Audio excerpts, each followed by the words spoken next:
All right. Good afternoon and welcome back to another edition of Real Talk with the Hollywood Kid. I am your host, Mike DeStasio, and we have a very special edition of Real Talk with the Hollywood Kid this afternoon. My guest this afternoon is a Hollywood icon. Her career in showbiz has spanned more than 6 decades. During those 6 decades, she has starred opposite legends like Paul Newman, George C. Scott, Tony Curtis, Rock Hudson, Gene Simmons, Tyrone Power, Vincent Price, Joan Fontaine, Rory Calhoun, Victor Mature, Dana Andrews, and Van Johnson, to name a few. She is a 3-time Oscar nominee for each of her roles in the films Carrie, The Hustler, and Children of a Lesser God. She is also a Primetime Emmy and Golden Globe Award winner. It is an absolute honor to have her on Real Talk with the Hollywood Kid this afternoon. Legendary actress Piper Laurie joins me. Piper, thank you so much for taking the time today. Thank you, Mike. That was quite an introduction. Thank you so much. You have such a vast resume. It's very easy for me to put that together, believe me. And you missed one of my favorite actors. Who did I miss? Gregory Peck. Gregory Peck. All right. Gregory Peck. Yes, we could talk about him all day long if you'd like to. I want to stop, okay. Piper, at the early part of your career. You were a part of, quote, the studio system with Universal, which you later described as prison that shielded creativity. What did you mean by that? Well, I didn't really know what I was getting into when I signed the contract when I was 17. And I didn't know the directors weren't really creative people. And I didn't know what kind of scripts I was going to be used in. And I had no choice. I thought I'd be working on material like I did in my acting class. You know, great plays and it wasn't that at all. And it was, and I couldn't handle the material. I had no technique. And it was very, very ugly and painful for me. I've had many, I don't know if you know Dick Gutman. I actually had Dick Gutman on. He's a legendary press agent during the golden age of Hollywood. And, the studios back then did a lot of different weird things to promote their stars. I believe they had you bathe in, maybe you can quote me, they had you bathe in milk in a bathtub with rose petals. Do you remember that? Oh, yes. Something to that. The rose petals were a separate publicity stunt. The press agent on the first movie I did, called Louisa, and Ronald Reagan played my father. Wow. And the family sitting around the table, and Edmund Glenn made a marigold salad, and the press agent was watching the scene, and he said, "I have an idea," and he went to the phone and he called all the wire services in town. He told them that Piper Laurie, their new actress, ate flowers and nothing but flowers, and he gave them all exclusive interviews. And day after day, the commissary would make this fantastic meal for me to eat, consisting of things that grew. Fortunately, I was never poisoned, but yeah, they used to. And actually, they were not. The flowers were not that bad. Yeah, because I know they're very creative back then, the press agents, to say the least. They really were. That was my whole career for 5.5 years. Wow. Doing publicity. Phenomenal. I want to jump in. I'll start jumping into some of your movies now. Carrie, obviously. Let's talk about that horror film for a second. You received an Oscar nomination for it, and you were pretty much retired and living in Woodstock, New York. And prior to that, 15 years prior to that, you made the movie The Hustler. How did Brian De Palma get you out of retirement? Director. Well, I was living up in Woodstock, New York. I'd been there for years. And the woman who used to be my agent sent me a script and said, "This is not an offer." And I read it and I thought, I didn't really like the script. I thought it was kind of stupid. And, yeah, you pretty much, hated it. You hated it. Yeah, I didn't hate it. I just thought, right. I didn't see the point to it. I just thought it was dumb. And so So I gave it to my ex-husband to read, and he said, well, De Palma has a comedic approach to his work. And I suddenly thought, oh, my goodness, I've misread the whole thing. It's a comedy or a satire. And so I read it again, and I thought, oh, I see how this might work. And on the basis of that, I took the train into the city and met with De Palma in his office. And he was very nice, and he had a beard, and he struck me as being like a young rabbi. And he was very nice, and he didn't ask me any questions. He didn't make me feel uncomfortable, and just explained himself and told me about himself and his career. And it was very pleasant, and I took the train home. And then I got a phone call for the woman who used to be my agent, and she said, they want you to do the movie. That was it. I mean, like you say, you read it as a comedy, and it was actually one of the greatest horror films of its era.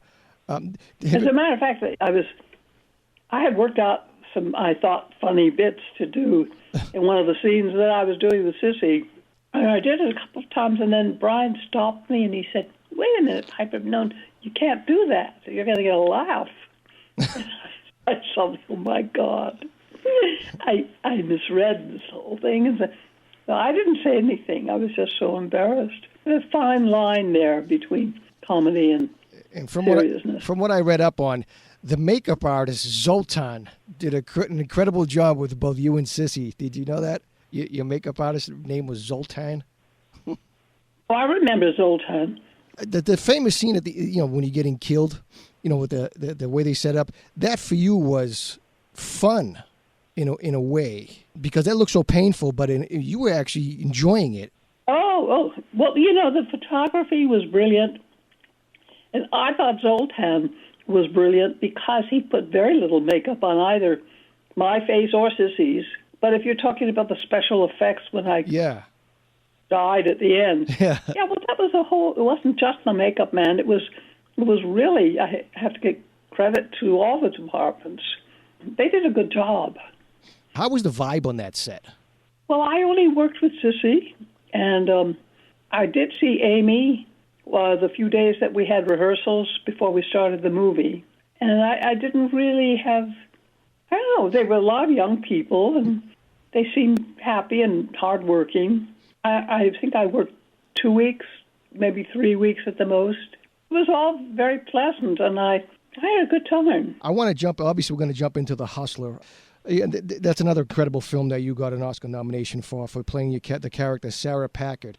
In your book, actually, folks, she has an incredible autobiography that came out in 2011 she has an incredible memoir out called Learning to Live Out Loud by Piper Laurie. Check it out on Amazon. In the book, you call Paul Newman a blinding force of unearthly blue eyes, and it took you 2 weeks to get past those eyes before you can see the man to start working. Right. At rehearsal, we all sat around the table in the rehearsal hall and just reading the script, and he was sitting opposite me, just about 3 feet away.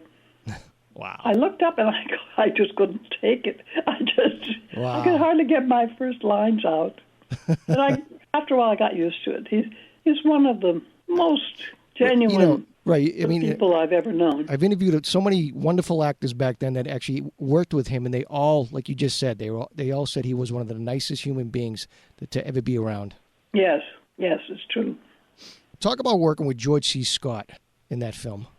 Well, I had worked with him once before in a live television show, Winterset. Because he did have a reputation of being a little bit difficult. Well, yes, and I'd heard about the reputation, and he looked ferocious to me in the rehearsals. And I never spoke to him. We didn't have any scenes together, but he really intimidated me, and so we never said a word to each other.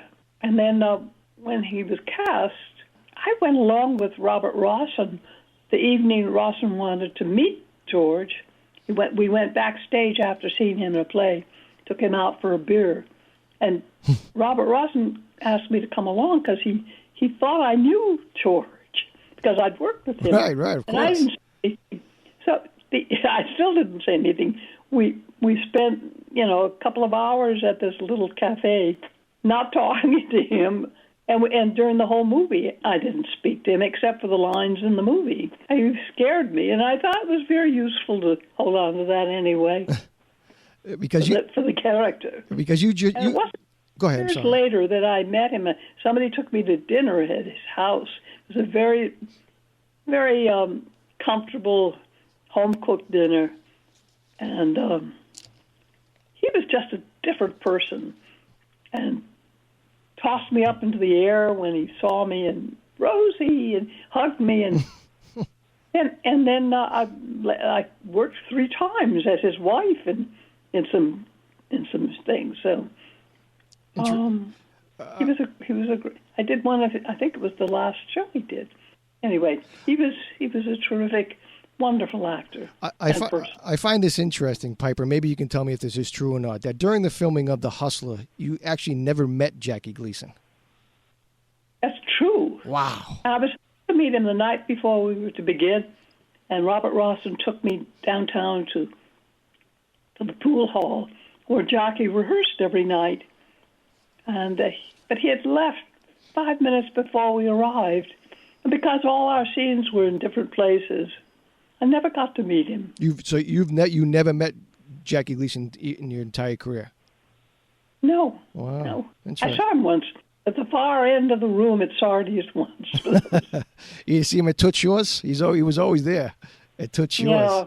Yeah. He was laying down a lot too, if you know what I mean. He was he was on the floor a lot. Your character, I mean, the entire film was a very heavy film, very draining story to act out. There's really not too much lightheartedness in the film. I mean, how difficult was that to prepare yourself every day for that on set? I don't know. I had a lot of preparation time. Took a lot of walks in the park and on the sidewalk with Robert Rawson, and he told me, Piper, I have to apologize before we begin. I don't know how to talk to actors. Wow, I don't have the vocabulary. And so all I know is if I like it, if I believe it. And that's kind of what it was like. It was very intense on the set. And once he asked us Paul and me, to improvise a scene that was light and happy and gay or whatever. And we made an attempt at it. It was so awful. They just couldn't use it. But the apartment that we were shooting in I just felt the walls had absorbed all of that anguish and pain. Right. Because very deep. And we just couldn't escape it. So the night I can't. But it was really a good experience. I wasn't unhappy. Right. I mean, personally, very professionally run set. Yes. Not too much drama. When that film came out, and you expected to see something a little different than what you saw on the screen. Is that right? Yes. I've been thinking about that. I think maybe the reason that I was so disappointed when I saw it the first time, and didn't really love it until 15 years later. When I first read the script, I used to, in those days, sit down to read something new with a glass of white wine by my side, put my feet up, and I had the wine so that I would relax a little bit and wouldn't be scared about what I was going to be reading, get nervous beforehand. And I read it, and I was enthralled. I don't know, maybe. I don't think it was the wine. It was just a miraculous script, and I was so enamored of it. I began to see the scenes as I was reading them. I saw the actors acting them out. And then when I didn't think about it at all after when we actually started to work. I didn't try to fulfill that image. Right. But when I saw the finished product, it was just different than I'd imagined. And so it was hard to accept, and I hated it because I thought we'd failed somehow. Right. It took me many years to come around to seeing it. And now when I see it on a big screen, it's totally different from when you see it on television. In all your decades working during Hollywood's golden age, and even after the golden age, you've worked with legendary actors and directors in that time. Did anything in showbiz itself in your 6 decades surprise you? Well, every day surprised me because I was so young when I started. I was so young that I was protected. I don't have any Me Too experiences to reveal because I was young and people were scared. And then I didn't need them when I got older. And then I was just too old. They weren't interested. As I mentioned in your intro, you've worked with everyone. Was there ever an actor that you were just dying to work with, but you never did? Oh, gosh. Well, I never will now. Daniel Day-Lewis. Wow. Yeah, because he retired. Yeah, that's right. Most of us will never work with him. Yeah. Gosh. Did you work with Elizabeth Taylor? James Mason. James Mason, yeah, he was great. How about Elizabeth Taylor? Did you ever work with her? No. Wow. Surprised. I knew her, but we never worked together. I want to ask you a question, Piper. Someone like yourself, you have such an amazing, like I said in the intro, you have an amazing resume, and you've worked with everybody during the, what we call the golden age of Hollywood.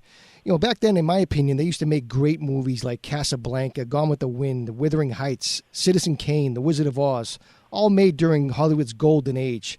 Today movies back then they had the great stories, great love stories. Now it's all CGI, comic books. Movies today, in my opinion, have no soul. My question to you, is the era of Hollywood making great movies over? I don't think so. Every once in a while something comes up that's very special. And a lot of times, most of them are independent movies. That's what I think. Yes. Well, I just finished an independent.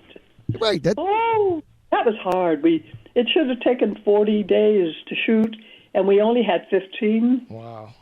And it was a very complicated drama, and we had to, unfortunately, shoot it during the heat spell here, 109-degree temperatures sometimes. Oh, my. Wow. Amazing. Folks, Piper, this has been such a joy for me.